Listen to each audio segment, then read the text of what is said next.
Hello guys! Nandito naman tayo ngayon para matuto ng Python programming sa Object-Oriented Programming. Tayo ay makinig at matuto sa araw na ito. Good day everyone! Nandito na naman po tayo ngayon para matuto ng Python programming. Halika na at tayo ay makinig. Ang pag-aaralan natin ngayon ay tungkol sa list. A list is a data structure that holds a sequence of elements, such as numbers, strings, or even other lists. It's like a collection of related items, similar to a list of things you'd write down, like a to-do list or shopping list. Lists are mutable, which means you can change them after you create them. You can add new elements, remove elements, or modify existing ones. It's like having a flexible bag. You can toss things in, take things out, or rearrange them as needed. The items inside a list are ordered. This means that the position of each element is fixed, so you can access items using their index position in the list, starting from 0 for the first item. Think of it as a numbered shelf where each item has a specific place. Will you please repeat it?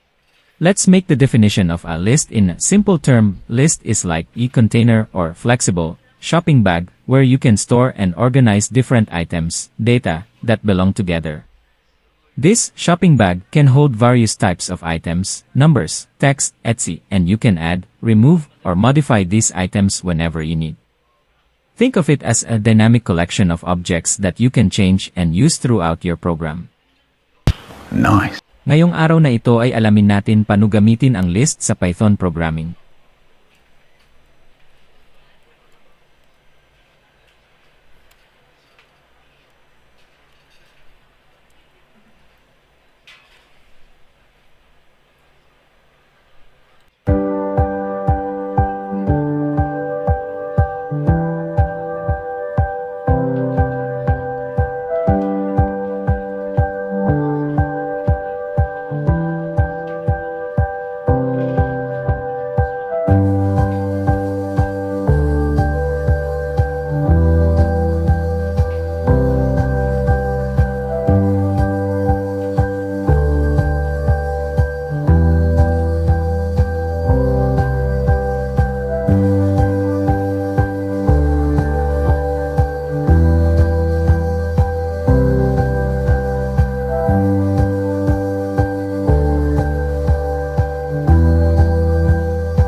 Ang sunod naman ay change list of items.